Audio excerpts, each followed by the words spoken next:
Welcome back. If you're looking for info about Shaw versus Reno, you're in the right place. So let's go.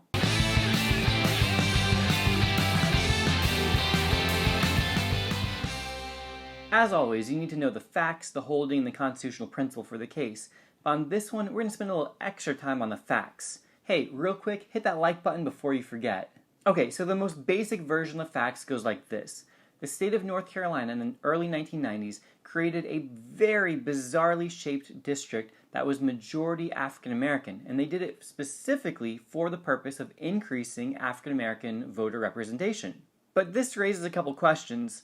Why did the state do this, and how do we know for sure that the reason the district was drawn that way was specifically to increase minority representation? Well, we have to go back to the Voting Rights Act of 1965.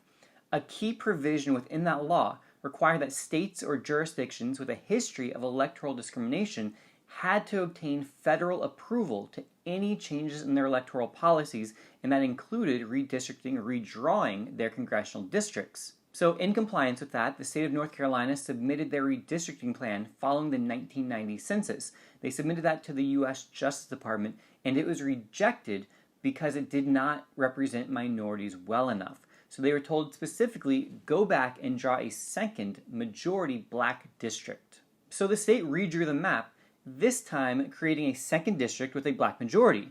However, it was an extremely bizarrely shaped district, and for long stretches the district was no wider than a highway, as it sought to connect different black neighborhoods while going around white neighborhoods. Now, we know gerrymandering is allowed, but what about racial gerrymandering? In a bitterly divided 5-4 ruling, the majority held that majority-minority districts can be challenged if the only reason they were drawn that way was because of race. So essentially what this means is that racial gerrymandering is not allowed.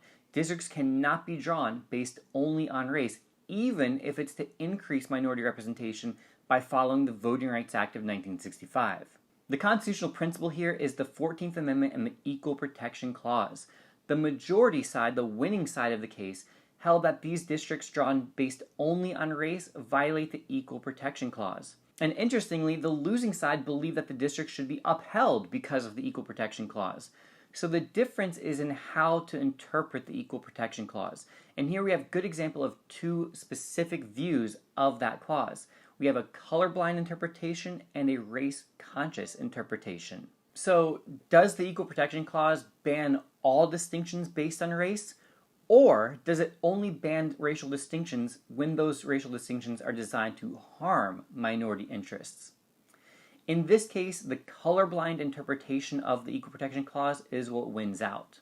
So the majority held that drawing districts based only on race, even if it's to increase and help minority representation, is unconstitutional. This ruling dealt a major blow to the Voting Rights Act of 1965. Remember, the reason that these districts were drawn that way was to be in compliance with the Voting Rights Act. It was to increase minority representation, but now that's no longer allowed if drawing the districts based on race is the only reason for why they're drawn that way. In this excerpt, the majority defends its decision by admitting that governments may sometimes be allowed to make racial distinctions.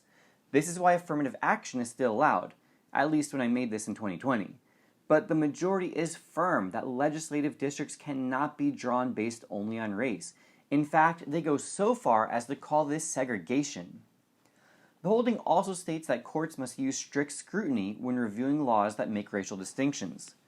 Basically, what that means is that if a law makes racial distinctions, there must be a compelling government interest for doing so, meaning that there is such a problem that the only way to solve it is for the government to make a racial distinction.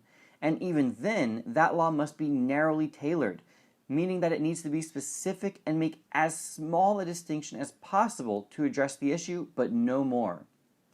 In one of several dissents, a justice points out that even with the gerrymandered map, white voters were still overrepresented in the state of North Carolina, and that this map led to the election of the first black representative from North Carolina since Reconstruction. The dissenters are unable to believe that the court is ruling against minority interests in this case. Now, depending on where you are in AP Gov right now, you may or may not have gotten to Unit 3 in civil rights. But one of the key concepts in Unit 3 is the idea that sometimes the Supreme Court rules in favor of minority rights and protects and expands minority rights, but at other times it rules in favor of the majority.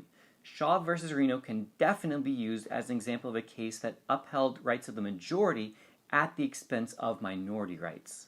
By the way, there's a 2013 case called Shelby Counter versus Holder. If you're interested, it builds on Shaw versus Reno and further scales back the Voting Rights Act. So check that out if you want to. All right, so that's it for this one. Until next time, this has been a LaMoney production. Thanks again for watching. If you haven't subscribed already, well, what are you waiting for? Go ahead and do it. Do me a favor and hit that like button, and do yourself a favor and check out the Ultimate Review Packet. I created it. It is amazing. It has everything you need to prepare for the AP test. Great study guides, practice questions, exclusive content, tons more. Check it out. I'll see you guys in the next video.